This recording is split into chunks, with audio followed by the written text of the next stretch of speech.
Hello everyone, Vito's A back from How to Play. Today we're looking at how to play this game called Guillotine, which is by Wizards of the Coast and Hasbro, owns Wizards of the Coast.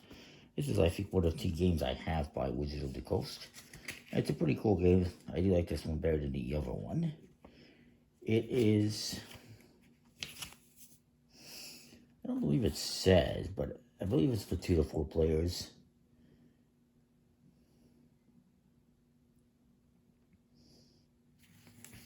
But it doesn't seem to specify how many players.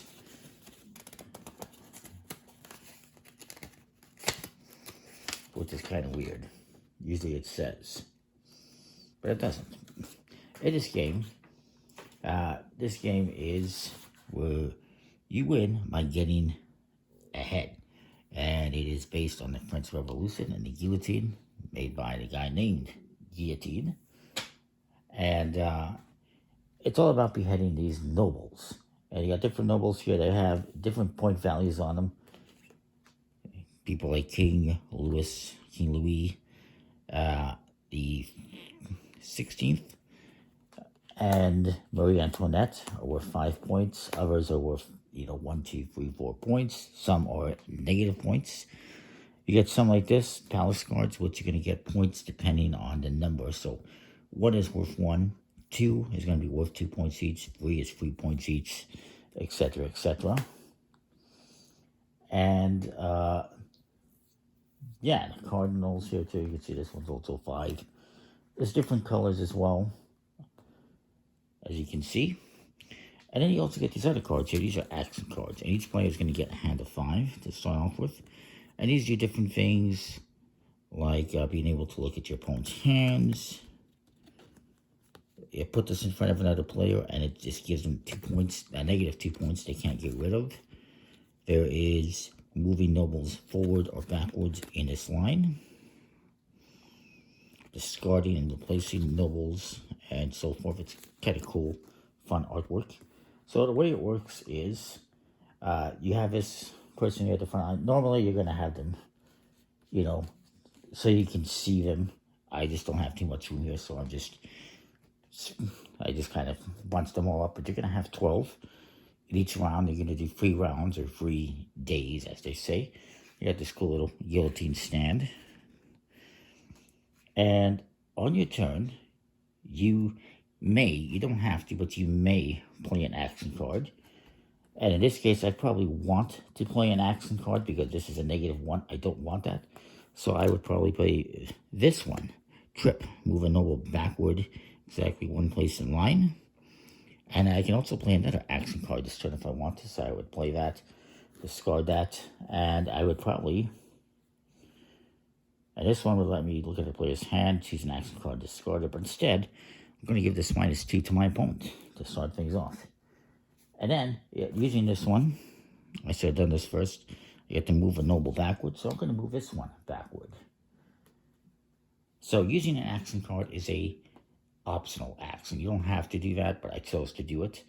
Then you must, on your turn, take whichever noble is at the front of the line. That's where the action cards come into play. If you don't like the person's there, they're negative points, or you want someone that's worth more points, then you use action cards. And then, of course, you take whoever's at the front of the line, you behead them, basically. And then you draw an action card back into your hand. So I'm going to take this one, and then I draw an action card. Then my opponent's going to go. And they have their cards here. I've already given them a negative point card, so they don't want another negative point card. So they're going to try to change that. Put the noble at the front of the line into another player's score pile. That's not a bad one. And that's exactly what they're going to do. They're going to play this one and put this noble in my score pile.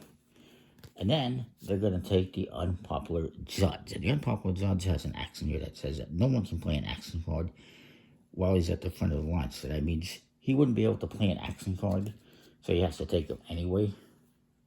But he's already played his action card.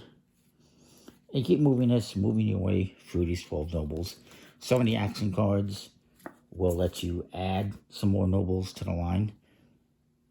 And that is basically the game. You're going to keep getting nobles, trying to get the more valuable ones, like these ones are 4 and 5 and 3. I would probably forego using an action card and just take that one. My opponent is going to take Marie Antoinette, no doubt. Then I'd probably just take this one. And then maybe I would use an action card to move that one out of the way. So let's see if I got an action card. And I would obviously have some more action cards here from the last 2 turns that I didn't take. Moving over exactly 4 spaces forward. Maybe I don't want to do that one. Do I got a different one? Randomly rearrange the first 5 nobles in line. So I'm going to do that. I'm going to put you here. I'm going to put you here. Bump you back. Maybe move you here. And, well, it's good. We'll move that one there. No, I don't want that one there. So there we go. I rearranged those 5 and I get to take King Louis. And you keep doing this until you run out of cards here. That ends the day. You put 12 more cards out there. Repeat. And you do this 3 times, 3 rounds. And whoever has the most points at the end is the winner. It's a nice, simple game. The card quality is fine. And that is that. Comment, like, subscribe. Let me know what you think. That's Guillotine. This one came out in 2011, so it's a little harder to find, but not impossible to find, considering I did find it in a GameStop here in Canada. So it's out there. You might be able to find it. I like it. Comment, like, subscribe, and what you think.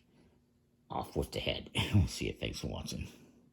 Subscribe, like, or I will have your head.